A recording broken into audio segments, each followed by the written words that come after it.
Year 1994. From out of space comes a runaway planet, hurtling between the Earth and the Moon, unleashing cosmic destruction. 2,000 years later, Earth is reborn. A strange new world rises from the old. A world of savagery, super science, and sorcery. Welcome to Glowburn, a podcast dedicated to the Mutant Crawl Classics roleplay game.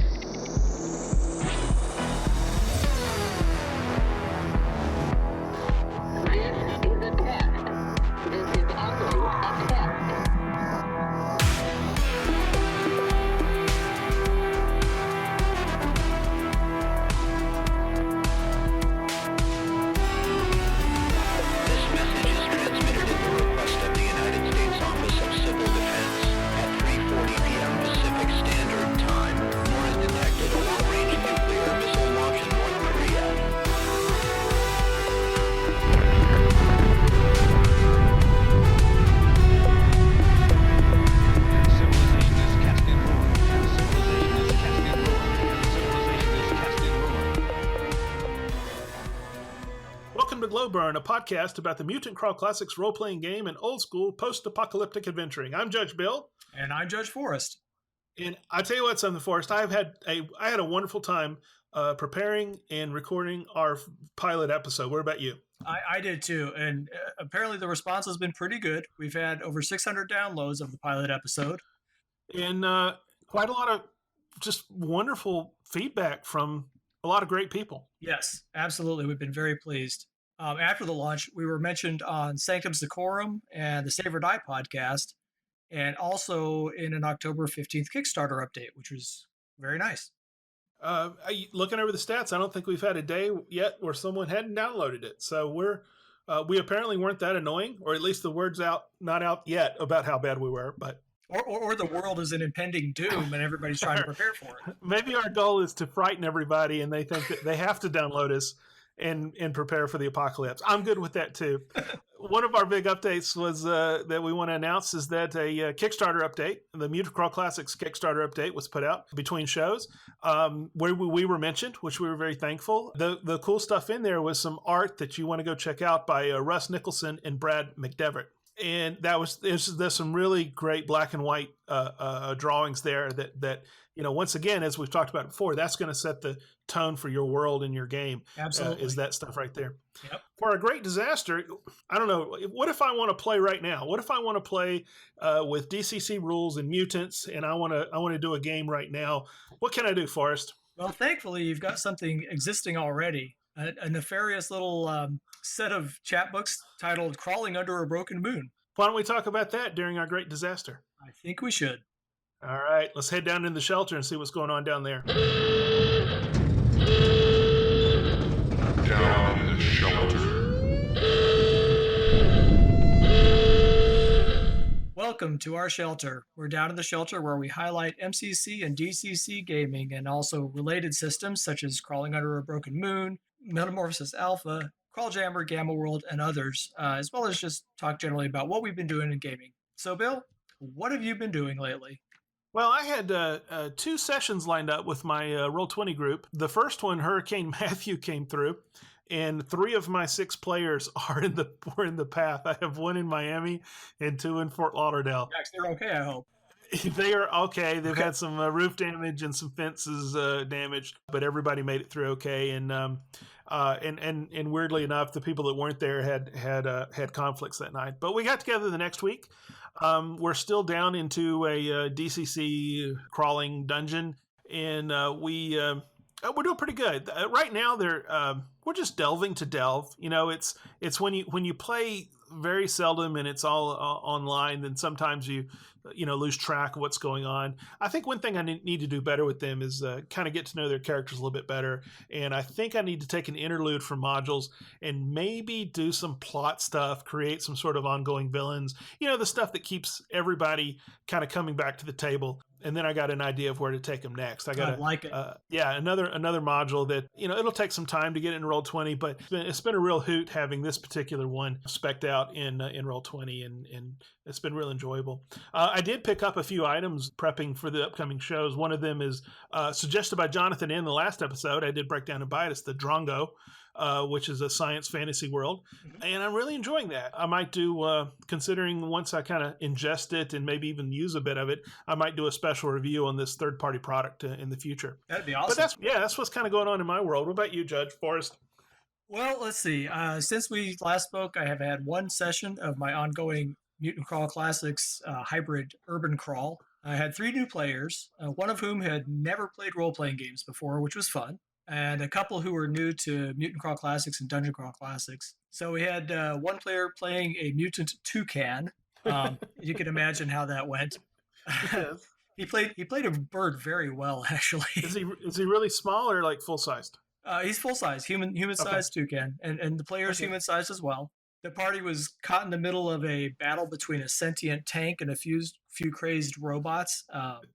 I stole that quite liberally from a Metamorphosis Alpha little scenario that I had read. So this Saturday we'll be testing. I have a random encounter table that I've started, and we're going to start testing that. And then later on, we want to get more of a standard campaign story arc. That'll be in November.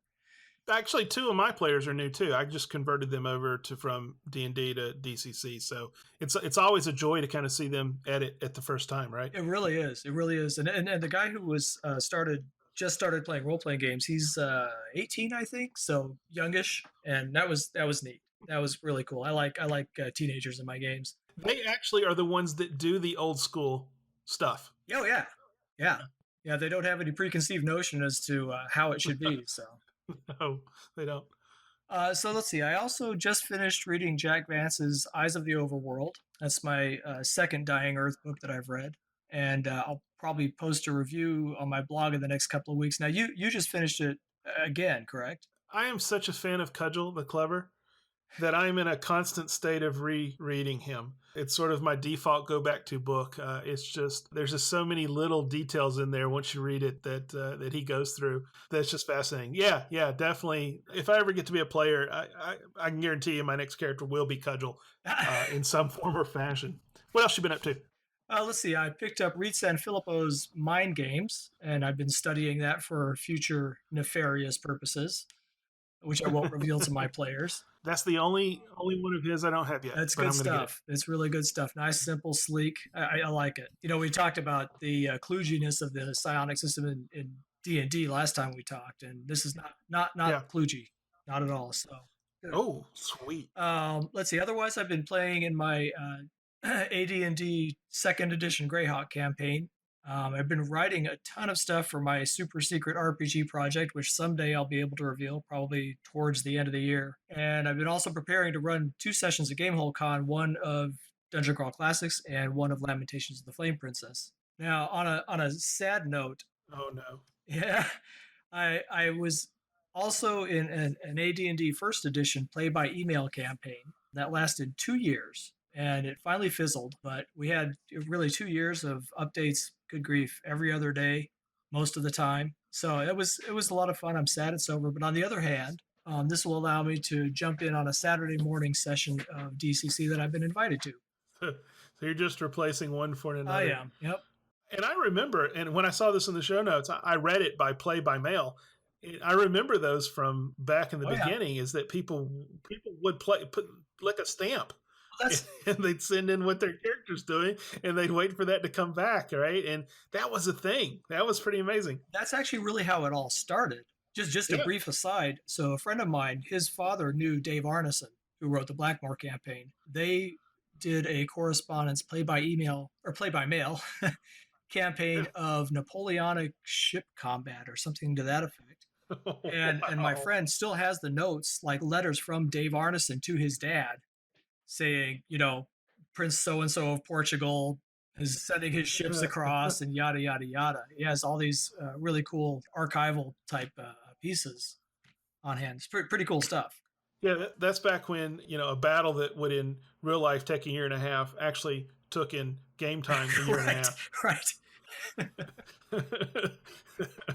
Oh, pretty good. While we're down here in the shelter, why don't I tune in to our transceiver here and see if I can pick up some voices of the Ancient Ones. Sounds great.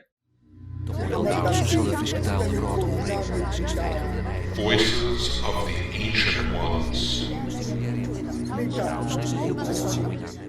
So we wanted to, first of all, give a shout out to the people who gave us favorable reviews and the very kind words on iTunes, Crash CY, Tanglebone70, and others.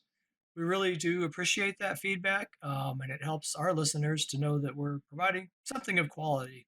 Yeah, and definitely fill in those comments. Let us know what you'd like to hear better. We always take input and we enjoy it. So we have on the other side of the house, on the email side, we have one letter from Michael Bullum. I'll go ahead and read this. He says, I did have a suggestion for post-apocalyptic characters in a fantasy setting. The Great Stonehell Laser Massacre by Michael Curtis. Unfortunately, it's a little tough to track down. It was later published as a limited edition print adventure for North Texas RPG Con in 2015, maybe. The adventure uses the Mutant Future rule set from Goblinoid Games, basically BX meets Gamma World clone. But the party is teleported into a secret level of Michael's Stonehell Mega Dungeon, designed for Labyrinth Lord RPG. So you end up with mutants with laser rifles, battling rooms full of orcs, and dealing with a deck of many things. It's great because the players want to do nothing but get out of this crazy world and back to their nice, safe, post-apocalyptic wasteland. My first experience with MCC was actually playing the Stonehell Laser Massacre Adventure, ported over to MCC by Jim Wampler. In the early days of playtesting, it was GaryCon 2014, I think. We were one of the first groups outside of the original Cincinnati Murder Hobos to play the game, and I've been hooked ever since. I've been lucky enough to play with Jim a couple other times, both at North Texas Con, and I've had a blast seeing the game evolve. I was lucky enough to get the opportunity to get my hands on the beta rules as I ran 3 sessions at this past Gen Con. Since Jim was busy running the MCC tournament, I plan on running 3 or 4 sessions at GaryCon in 2017. I know it's not quite the same as getting in the game with Jim, but I can assure you there'll be a whole mess of MCC on the schedule, whether the final rules are available or not. Oh, that's great, Michael. Thanks. The funny thing is, last time we spoke, I think I mentioned that I had not heard of post-apocalyptic adventures going into a fantasy setting, although I had heard the other way around. Well, now I stand corrected. I've heard rumors of Stonehell Laser Massacre. I've heard quite a bit about it, actually. It's almost one of those mystical things, like one of Gary Gygax's dungeons that wasn't quite published yet, or was published to just a very few people, but didn't really make it into the mainstream right up front. So we'll see. Maybe someday Stonehell Laser Massacre will become something more for the masses, a little bit more readily available. Also, you mentioned you're running 3 or 4 sessions at GaryCon. That's great. We're going to be a whole lot of MCC there and other post-apocalyptic gaming. We'll be talking about that a little bit later, too, in our announcement session. Anyway, fantastic. Great to hear about it. Yeah, it's one of these letters that just makes me super jealous. Yeah, pretty much. we need to get you out to a con sometime, Billy. Absolutely. Yeah, there's got to be something happening halfway between you and the rest of the world that we could get to. Needs right, to be. Right.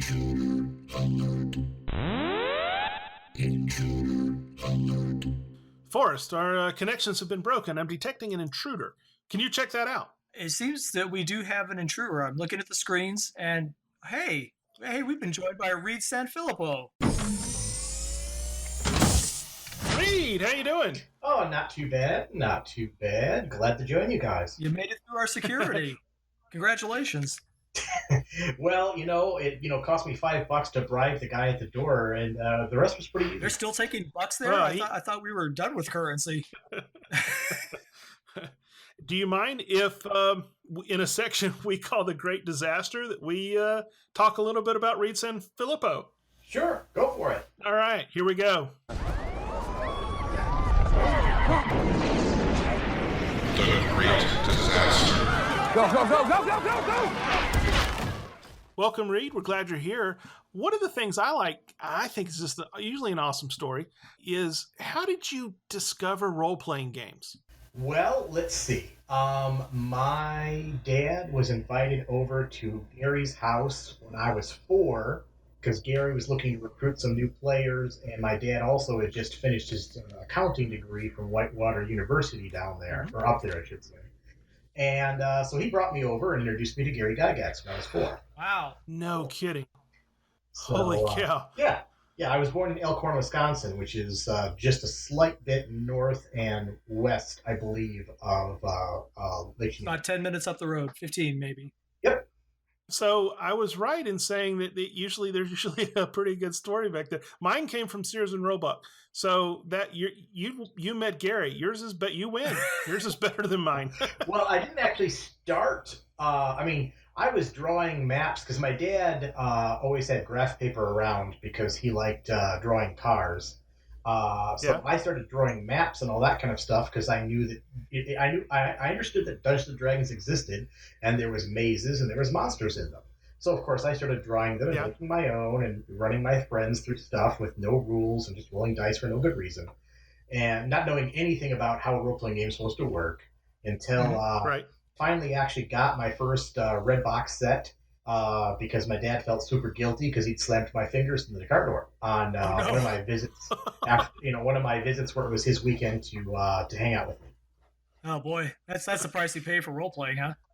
Yeah, I've already taken my corruption and spellburn in order to be a game master. So I'm good. Well, I hesitate to say that's great because you got your hand slammed in a car door, but that's pretty cool. Hey, Still, it works. yeah. So did you find gather a group, or just read and draw? I mean, I've heard all stories. What'd you do with the red box? I tried running some stuff with some friends, and my dad. I grew up with my mom and my dad before they got divorced, obviously. Both sitting in armchairs and reading fantasy novels when I was a kid. So I started reading very early on. In first grade, my teacher wanted to put me in remedial reading, but my mom's like, no, let me bring his two favorite books. My two favorite books were Black Beauty and H.G. Wells' War of the Oh yeah. Worlds.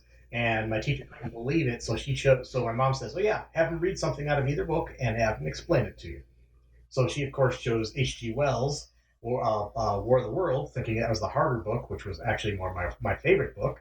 And so I read right out of it, and I explained the situation as much as a first grader could understand some of the nuances, and she dropped her jaw and all that kind of stuff. So I grew up with science fiction and fantasy pretty much, from a very early age. That's awesome. And the game is just a structure to make that happen, right? That's Yep. another way Yep. of storytelling, really.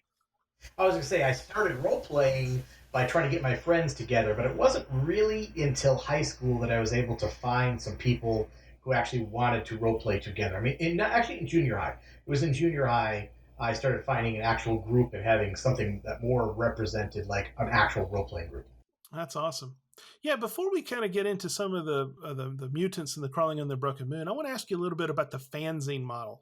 And the reason I want to ask about this is that I remember the Great Net Spellbook, and this was back in the bulletin board FTP days.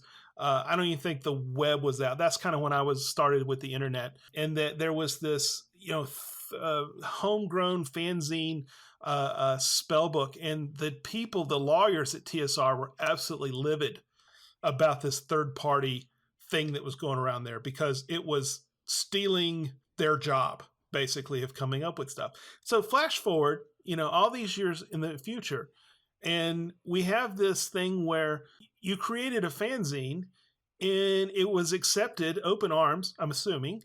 And we're in the self-publishing world, and maybe it's and I know like the Wizards of the Coast, they have the DMs Guild stuff. There's all this encouragement of the fanzine. How did you kind of come up with? Well, I want to do this. I'm not going to do this I'm going to do this as a fanzine. And what was that process like? And what were you going for with this?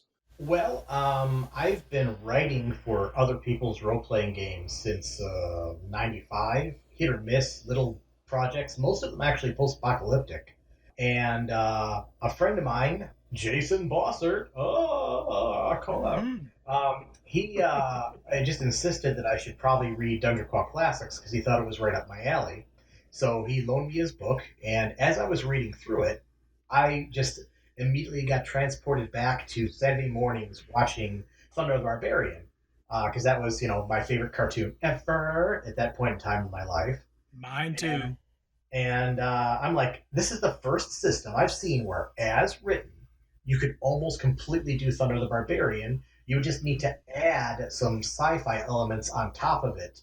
And you know what I mean? Just a loose skin gently applied to it, and boom, all of a sudden it's Thunder the Barbarian because it really just, fit that. So, I told Jason, hey, I'd like to maybe run this sometime. And he's like, oh, yeah, well, since I know you like it, here's some other stuff.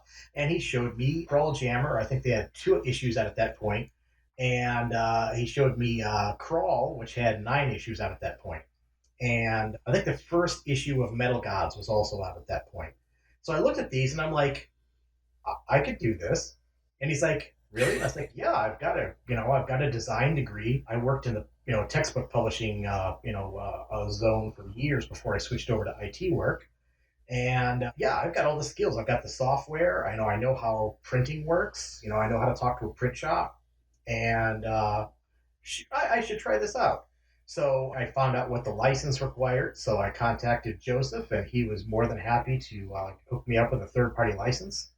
And I called Dak of Crawl, and I called Tim of Crawl Jammer, and I said, hey guys, I've done creative stuff before, I've done publishing stuff before, and I asked pointed questions of, okay, well, how do you do this, as far as the printing parts, and how do you handle this as far as like costs and all that kind of stuff, and what's your costs to make it versus selling it and all that kind of stuff. And since I was asking intelligent questions, they were more than happy to just go ahead and really help me. Without the 2 of them, I would have never started this because they gave me all the basic information I needed.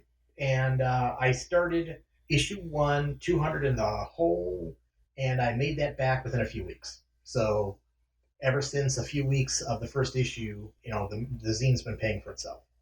That's great. And the cool thing is, Reid, and I guess I have to thank you personally, because when I was doing the same thing that you were doing, you helped me out. You forwarded it along, and I really appreciate that.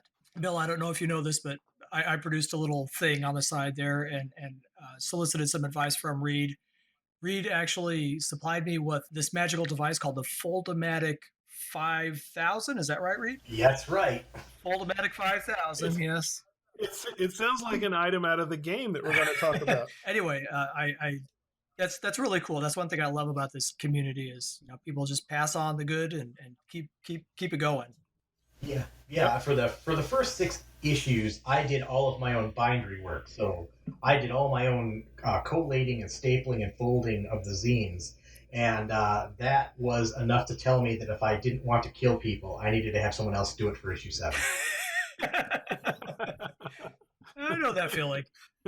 So since I did not need my Foldomatic anymore, I handed it off to Forrest. So really it was with Dungeon Crawl Classics that you took the post-apocalyptic genre and folded it in there, I guess. Did you have any experience before that playing like Gamma World or Aftermath or any of those old games? I got a Gamma World 3rd edition box set when it first came out. So I was one of those lovely people to get a game that was not entirely complete because it took them a year to put the Hero Handbook out, which actually had the missing essential rules to actually run the game, which I thought was kind of funny. So yeah, I was part of that whole time of waiting to be able to actually play the game correctly. So that's when my beginnings of role playing and post-apocalyptic started. I was a fan of the when VCRs started going across the planets, and every small mom and pop shop had like a selection of 50 or 60 movies to rent. There was always these schlocky post-apocalyptic desert Mad Max ripoffs things. Yeah. And of course, I saw every single one of them.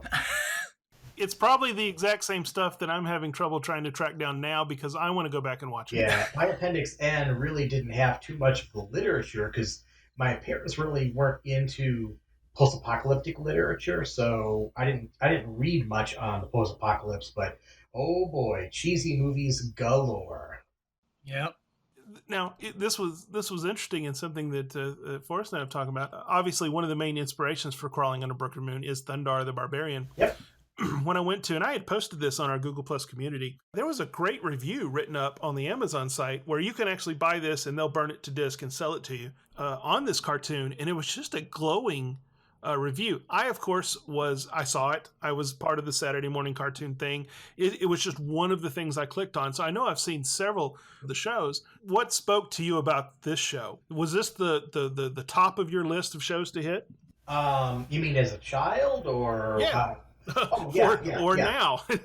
Well. I mean, obviously, I don't think it's the best show ever now, but as a kid, it was my absolute favorite Saturday morning cartoon. And back then, there weren't too many cartoons other than the old Looney Tunes and Saturday morning cartoons. So just there wasn't anything.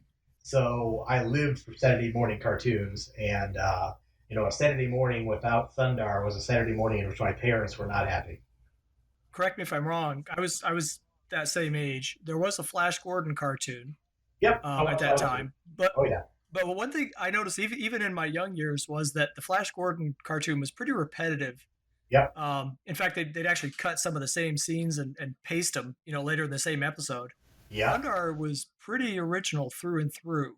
I mean, there was a continuity to it. It was fleshed out. I felt a lot better than the other cartoons at the time. It was way ahead of its time, or really way ahead of the audience maturity level, frankly, Absolutely.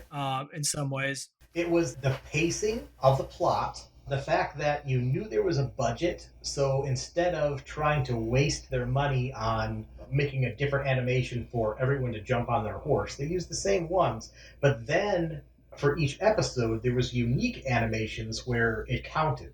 So while they did reuse certain pieces, sometimes every episode, sometimes every few episodes, it was less than 50% of it was rehashed, and the other one Mhm. was unique for every single episode, and that's what really kind of made it unique. Because as kids, your ability to retain details and see minor details is huge, and it just everything was always new in that show versus the same thing over and over and over again. Right. Well, and even with the villains, you had a variety of wizards, they called them. Yeah. They were always some kind of mutant freak, but Oh yeah. they were always unique and different. From you had Gemini, the guy whose face has changed, and Well, actually, I wanted to mention that the other thing that was unique about it was, unlike a lot of the cartoons at the time, it actually wasn't always just a random thing. If you watch it Mhm. from start to end, there were fluff episodes, but they actually built off of each other, and eventually you had reoccurring characters, not just villains, but characters. and the plot lines. I recall one in particular that I think I stole as a kid, not for Gamma World, but for D&D, and that was the episode where there was the lizard people who had the train, Oh and yeah, they that was were the Death Flowers. right. They had the death flowers, and then they were also picking up slaves here and there as well. That spurred a lot of adventures for me and my gaming group as a kid. It was great inspiration there. Oh yeah, and the train and the urchin that took it was one of the few reoccurring characters in the show. Yes. Now, I'm curious that what else was inspiring to you? Did you see Mad Max when you were young, for example? Yeah, yes, I did. Yeah, younger than you were supposed to. Probably. My Yeah, my me too. my mom was very much she protected me from certain things, which is great, but she also wanted me to be independent, and she also knew what my ability to comprehend was a lot higher than most Hmm. kids my age. So she compensated for that. Yeah, I So think that those Mad Max movies were kind of a watershed moment in movie history because yes, there were a lot of corny copies of Mad Max. I think Mad Max kind of set the bar, is what I'm saying, right. and then everything else followed. You know, beyond that until you get to Thunderdome, which I won't share my opinion about, but you can probably guess what it is. Three films enter, two films leave. So, Yeah, pretty much. no, actually, I thought about that with the last Transformers movie they did. There were two starts, two plot lines, and two finales, and I don't think they really ever touched each other along the way. I think I gave up on the Transformers movie franchise when they had Bumblebee take a leak on someone. Yeah, no, that was definitely a dark point, a dark turning point in that whole thing, because I actually do have the Transformers comics issue 1 through 40 sitting over here behind me, and it had the little toys that you actually had to spend about 20 minutes transforming them, but that was part of the fun. So as we sit here and talk all the way from Mad Max to Thundar to even Forrest has mentioned, the cudgel stories and things like that. And one of our ongoing questions is, what goes into a good futuristic mutant adventure. I mean, what are the tropes that are necessary to that you've seen, that you've used in your game, Reid, that your players need to make it really feel like you are definitely in a post-apocalyptic, a mutant under a broken moon kind of world? I guess for me, you need to have a good mix of the strange and the familiar, and then you have to take things that are sort of familiar and make them strange. I mean, they go into a junkyard, or a vehicle graveyard, or however you want to put it, because you wouldn't call it junkyard. I'd call it a place where vehicles go to die and all that kind of stuff. And then all of a sudden, they're being chased not by a car, but by an undead car. To where it's like broken down and all that kind of stuff, and it's limping around, so it can't outrun them because it's got all flat tires, and the hood's desperately trying to bite them and all that kind of stuff. It's taking something that sort of makes sense and then make it have no sense because it's Thundar barbarian ridiculousness. But then you have it where, okay, well, you're walking into the ruins of a city. Well, you can just say that, or you can kind of describe what would broken, skyscrapers look like to someone who has no idea what a skyscraper is, except for maybe like the technologist or some historian guy who would know what their purpose was in the first place. Because it's close enough that, the knowledge isn't lost. It's just not common to everyone anymore because it's not required for survival, so it doesn't get passed on. I think, Reid, you provided a really excellent example I think it was in the first issue of Crawling Under a Broken Moon, about the mailbox that wants to eat all the documents that come near it. Yeah, it awakens, and it tries to consume any sort of printed matter that it can sense. Right, which makes sense, but doesn't make any sense at the same time. No, but it does allow you to have mailboxes running after people like dogs and scaring the crap out of them because it's going nom nom nom nom nom nom, so they think it's going to eat them. But all it wants is for, like, they found like some newspaper, and it'll jump them and beat on them until the newspaper goes in its mouth because it's dumb. Oh, now I'm picturing mutant, or not mutant, but animated fire hydrants chasing after dogs. Oh yeah. For obvious reasons. Now what you're doing is you're pulling in the stupid Transformer movies, and it's basically the cube, right, that can mutate phones into little terrible creatures. Sure. It's the same. It's just a mutation radiation, right? Except we didn't spend millions of dollars on that. Yeah, when I look at it more the way Ghostbusters would animate stupid things. You know what I mean? They'd actually do it organic. Yeah. Then this isn't like a robotic, mailbox or a robotic fire hydrant. No, this is the fire hydrant in which its metal frame is flexing as though it's flesh, and it's hopping around as though it's like a mushroom of some sort. Well, it's putting the fantasy back in science fantasy. Right. Quite honestly, which is good. That's great. Now, when you run a Crawling Under a Broken Moon game, either at a con or for a homegrown group, what do players get from the Reidzilla? Well, what do they get that's extra special? Well, first and foremost, my game screen is a repurposed Castle Grayskull playset. And it is awesome. It is awesome. Yeah, forced to see it firsthand. It has to be seen to be believed. Yes, I have touched Castle Gameskull. Yeah, Castle Gameskull. It's got a dice tower built into it that spews dice out into the lower jaw, and all that kind of stuff. So, that's there, which, is fun and all that kind of stuff. I am an improv game master. If you look on the other side of my screen, there's dice and, a couple copies of different Crawling Under Broken Moons that I may reference for stuff. But you will not find any notes nor any maps. I don't use them. I can't seem to run with them. It's kind of like putting sheet music in front of a guitar player. It just wrecks them. Which is also why there's so few modules written in Crawling Under Broken Moon. It isn't because I'm not a good game master. I can't write them down well. It's a different skill set. So, yes.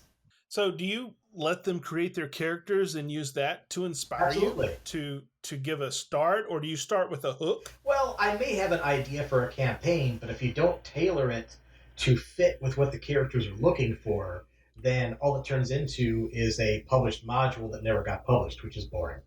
Right, you want to take the prompts from your players and pull them into the action that way. Right. It's much more fun if the players kill themselves with their own agendas than if they get killed along the railroad that makes you happy. Yep. I mean, it's not to say that I don't see the merit of published modules. I just learned a long time ago I'm a better game master without them.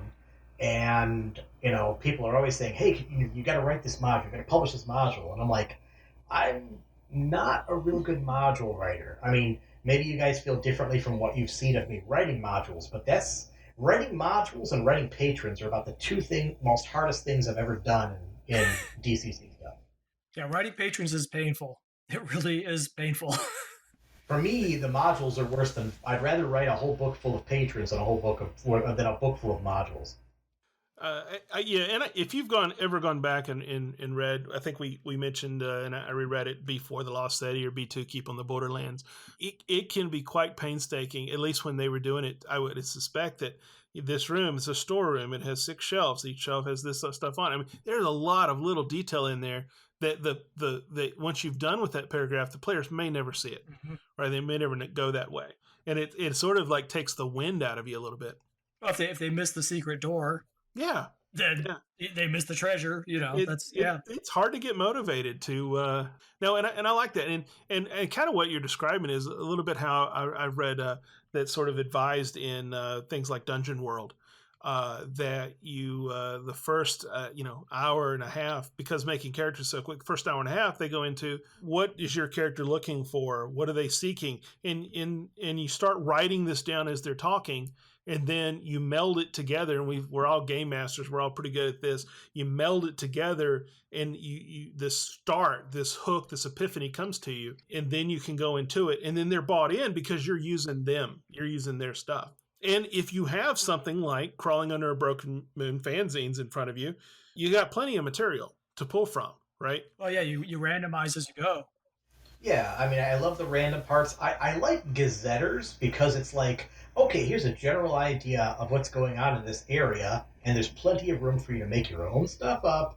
And, okay, here's a map of this one place, and here's some ideas of what goes on in that place. But I don't like making it exact because then it makes it feel like you can't add anything. I guess that spurs me to another question, Reid. When you're doing a fly by the seat of the pants judging, and you're using the Crawling Under a Broken Moon material, you still have a setting in mind. And sure. I'm wondering, do you have like a specific post-apocalyptic era in mind? Like Thundar, it's as far from the apocalypse and as close to the apocalypse as I feel like at the moment. Okay. But it's not near. Nobody who is mortal and alive, nobody who's mortal is still alive from the apocalypse. Everybody, who witnessed it is dead. There's probably a couple generations after that are dead. And I think even in the zine, I kind of misrepresent how much time it is. But if you take a look at every time I mention how long it's been, it could be thousands of years, it could be hundreds of years. And I say both on purposely, because who can count? After a couple hundred years, what's a couple thousand years? Who's counting? And also, it's a couple hundred years here and a couple thousand years there. I mean, the moon split due to cosmic forces. Welcome to time does not run fluidly through this planet.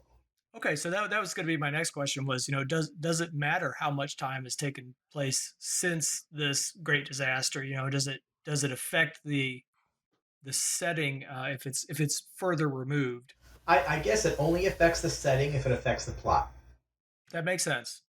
Now, do your games, do you have much in the way of crossover in the fact that you have dwarves and road warriors, adventuring together? Absolutely.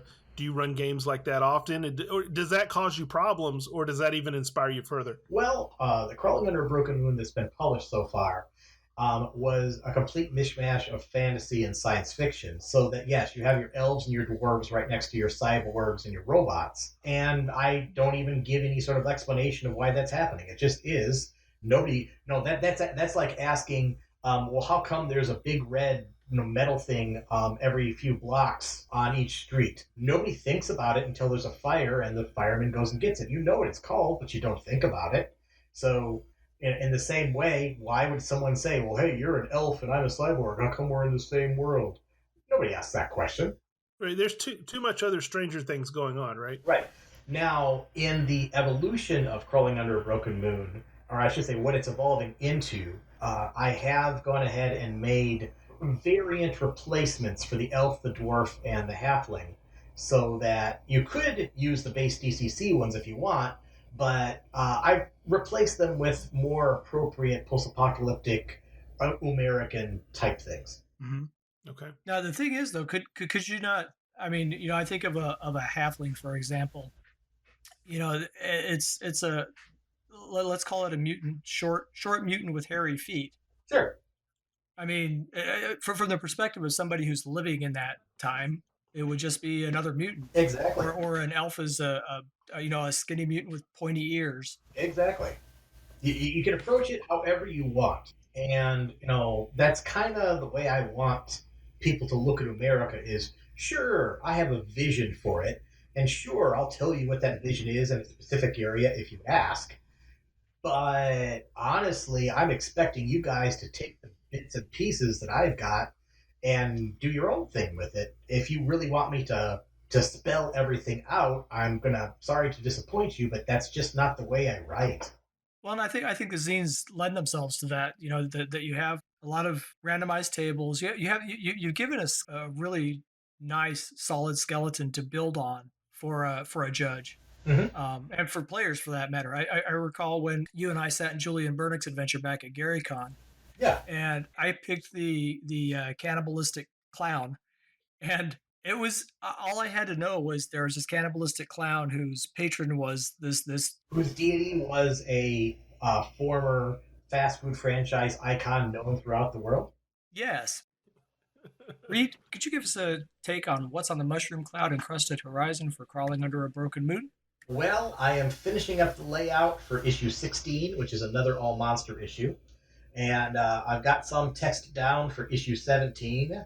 And then the final regularly released issue will be issue 18. And at this moment, I got no idea what that's going to be. So it's going to be just as much of a random roll for me as it is for you guys. But what I've been brewing in the background for quite some time now is a lot of people have told me that they would like to get a more concise, consolidated book with all of the stuff for Crawling Under a Broken Moon, so that it could be, one book to run a campaign in America. So I officially dubbed it the American Survival Guide, and I've been working on the text for that for a while, revising it. So that's the second coming of Crawling Under a Broken Moon that I've been referencing. And so far, everything is on schedule that sometime in March, I hope, but if not in March, it should be still before the middle of next year. I'll be running a Kickstarter for the American Survival Guide actual book.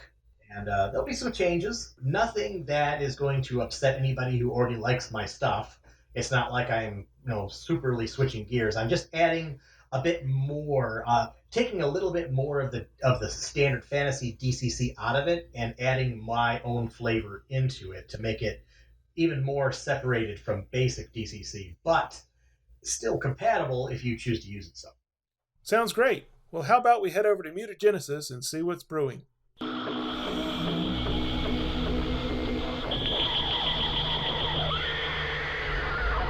Mutagenesis. Welcome to Mutagenesis. This is a section where Bill and I take our media and possibly stuff from other game systems to take a stab at converting them for Mutant Crawl Classics role-playing game use. So, Bill, what do you have in the hopper for Mutagenesis today?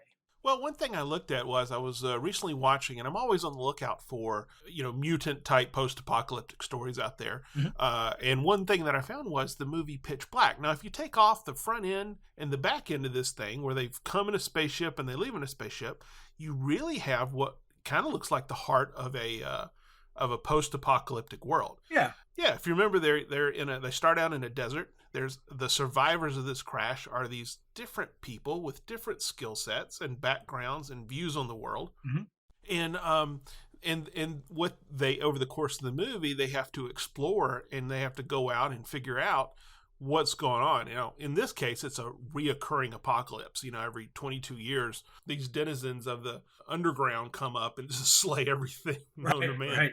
So what I picked was the creature there. I loved the creature. It's the heart of the movie, and it's one of the main things. But they also have some really cool equipment and setting in there, and I want to talk about those first. Mm-hmm. As they're walking around, they're picking up like a discarded toy robot at some point, and just all this mishmash of stuff, which is really part of the setting that I like. Mm-hmm. And they finally get to this mining thing where they find an Ori. And I love these things. That's where you turn the crank or the button and it spins in the planets and the moons. And, it's basically the thing that they used to figure out in the movie terms, that an eclipse is coming. And it comes every 22 years. Right. I think that's just really key. They have some vehicles. They're in ragtag condition, stuff like that. So I love that part of the movie as far as a setting for a post-apocalyptic thing. But the really thing that I spec'd out for our mutagenesis section was the creatures. Mm-hmm. And I don't have a name for them. Maybe there is, and our listeners will write in and tell us. But, I just call them, photosensitive, aggressive underground creatures. But when I wrote it up in mutagenesis, I gave them the name Dark Vipers. Cool. So here's what I got for them. I don't have all the stats fleshed out, but they're Dark Vipers, and it 4 attack, bite +4, melee, 1d10 damage, claw +2 melee, AC 16. Gave them a couple moves. They have wings, so I gave them a 45-foot flying and a 25-foot crawling. Couple actions, fort, reflex, and will are +3, +4, +1. And then I kind of left it open for mutations because I was looking through the sample chapter that we have on Mutant Crawl Classics, mm-hmm. that it looks like the bestiaries can have various mutations, and I'm sure that there's probably a chart coming along with that, so that everything you find could be a little bit different. I like that. Mm-hmm. But anyway, here's what I wrote up about them. Dark Vipers live in total darkness and cannot tolerate any amount of light. They're usually encountered in deep subterranean areas, but on moonless nights and solar eclipses will venture to the surface to hunt. The most prominent feature of the beast is its head, which is a bony vertical forehead, large chin that exists to support a severe sharp-toothed maw. Extending out for several feet on each side of the creature's head are 2 rigid stalks. Each stalk contains an eye, which allows the creature to see in the pitch black. Its vision is useless with almost any amount of light, except for the blind spot directly in front of it is adequate when no light is available. They do have a keen sense of smell and can detect the smell of blood from great distances. Because of this, they will usually attack and devour the wounded characters first. These bipedal creatures stand several meters tall and has wings and also a forked tail. Light will keep them at bay, but parties without light sources beware. And I'm constantly, as I use Roll20, and I'm worried about who has torches and stuff like that, and I get these parties that say, no, we all have infravision. All right, that's why I created these creatures. It is some sort of game master judge backlash. I'm fully aware of my problems. And the little ones in the beginning of the movie, there's the little bitty versions, mm-hmm. and those would be a swarm. And right. I usually treat swarms more like hazards and traps anyway, so I didn't really stat those out. Right. So you wanted a mutant elf killer. Absolutely. This is exactly what I was looking for. Is something to take out those parties of elves and dwarves, and that one person has that human that has those eyeglasses of true sight and stuff like that, right? They don't need torches. Well, you wish you had them now, don't you? That's great.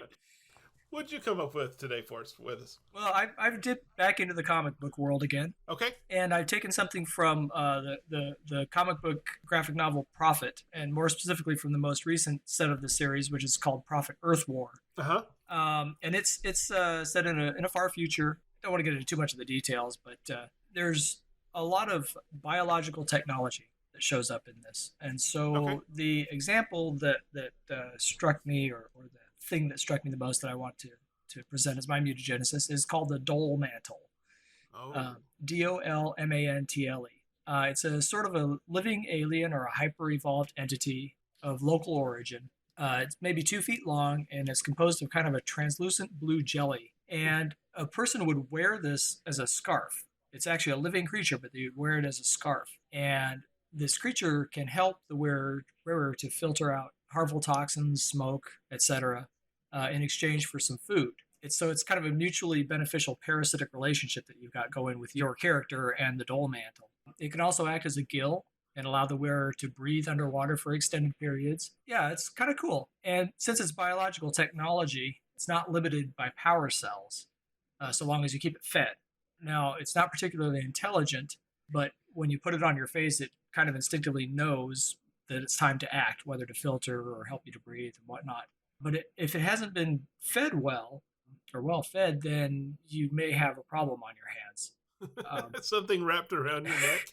Right, or it just chooses not to help you. And you're at the bottom of the lake, and all of a sudden the dole mantle decides, I'm not going to help you because you didn't feed me. So in some ways it acts kind of like a familiar in the fantasy settings. Now I have not statted this one out, and I have not done that on purpose because how would you do that? Is it a creature or is it an item? Would you do an artifact check to figure out how it works or not? I don't know. Yeah, that's a good question. I would think things in the bestiary are more things that we fight, while this lends itself to more artifact. Right. Yeah. Yeah. So it's kind of a strange line there. So I would leave that up to judges. Being the evil judge that I am, I would use it to my best advantage, of course. Yes. So sorry, players.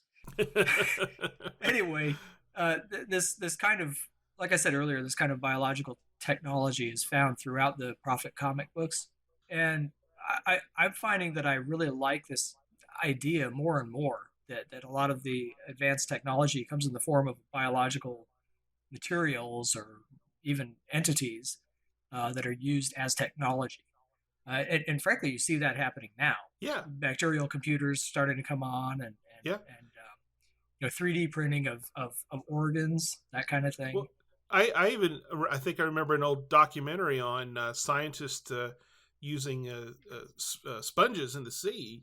Mm-hmm. That they're the best chemist. Yes. That they were experimenting with feeding them certain chemicals, and these sponges more efficiently than we ever could would consume them and produce a different chemical. Yes, and actually along those lines, there are people making forays into using sponges as computers.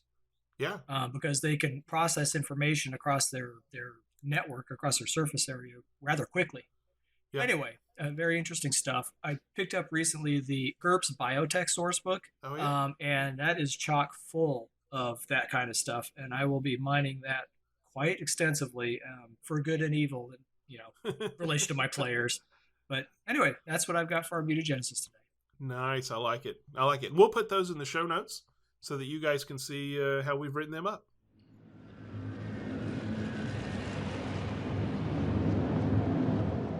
We have several announcements to let you guys know about. First of all, Reid San Filippo, the patron AI of Crawling Under a Broken Moon, has heard the pleas of his followers, and he's been so kind as to donate 3 complete PDF sets of Crawling Under a Broken Moon. So we're looking to reward a lucky few mutants with these PDFs. But just like trudging through the wastelands, you have to work hard for your irradiated food. It's not going to come for free. Nope. So submit your best artifact of the Ancient Ones to glowburnpodcast@gmail.com. Reid, Bill, and myself, Forrest, will judge each entry and reward the discoverers of the most awesome game-ready artifacts. A couple rules: please keep it PG-13 and avoid using brand names or another person's or company's intellectual property. If you need to, you can use spoofs or homages. For example, Microsoft, Smitten Western, or Gnarly Ravison. Above all, bring on the awesome, and we will announce the winners on our next broadcast. Our next announcement is that the GoodmanGames.com online store contains third-party products, including an extensive selection of Crawling Under a Broken Moon zines. It's great stuff there, so go take a look at it. That's Goodman-Games.com. As far as upcoming conventions, we've got quite a few that are pretty packed with Mutant Crawl Classics and related games. Yukon is on November 11 through 13, 2016 in Ypsilanti, Michigan. There will be oodles of DCC sessions, and there's a wide range of post-apocalyptic goodness as well. I know that Adam Miskevich will be running Mutant Crawl Classics. Larry Hamilton will run Metamorphosis Alpha. Walter Schermacher will be running Gamma World 3rd Edition, which you don't see very often.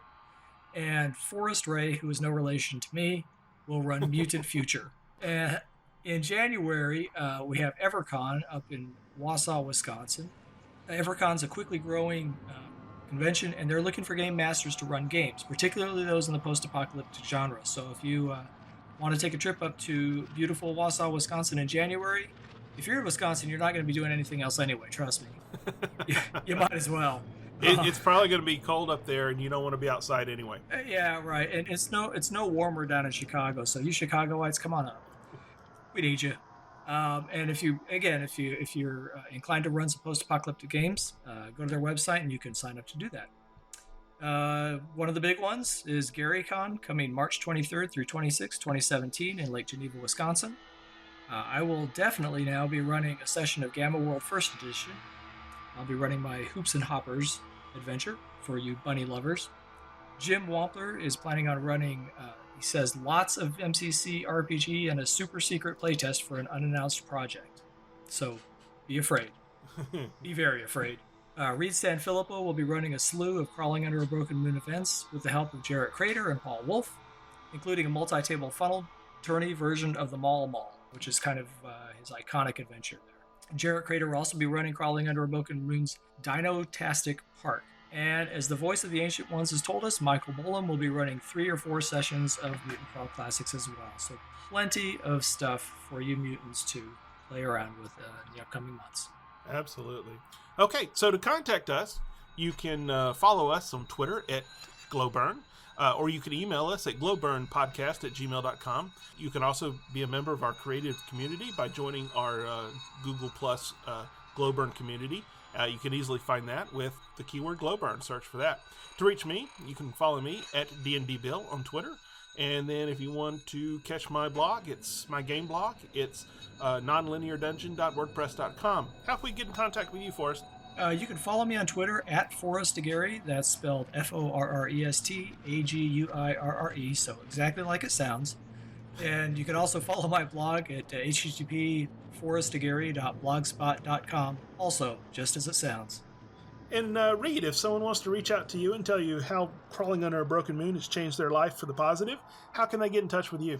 They can get in touch with me at crawlingunderabrokenmoon@gmail.com.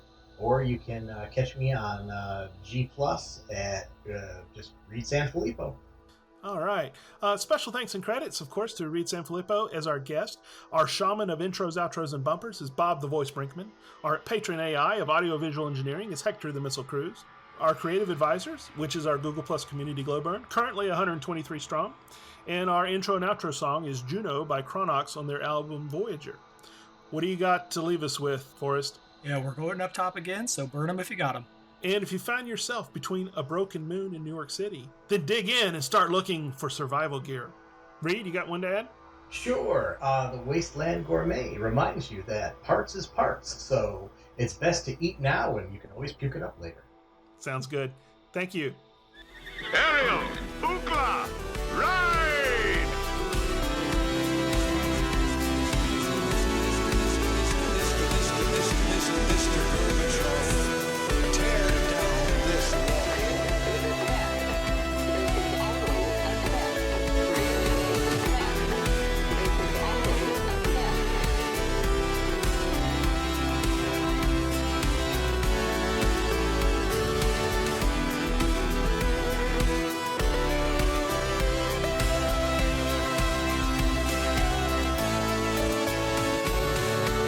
Blood of your enemy makes you stronger. This has been a Hectophonic production. The gun is good, the gun is good, the gun is good, the gun is good,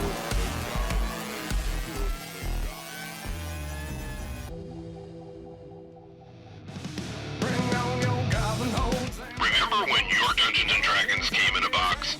Remember when your campaigns were all about rulings and not rules? Remember when the only toolbox you needed was the spirit of invention? Well, those days are back.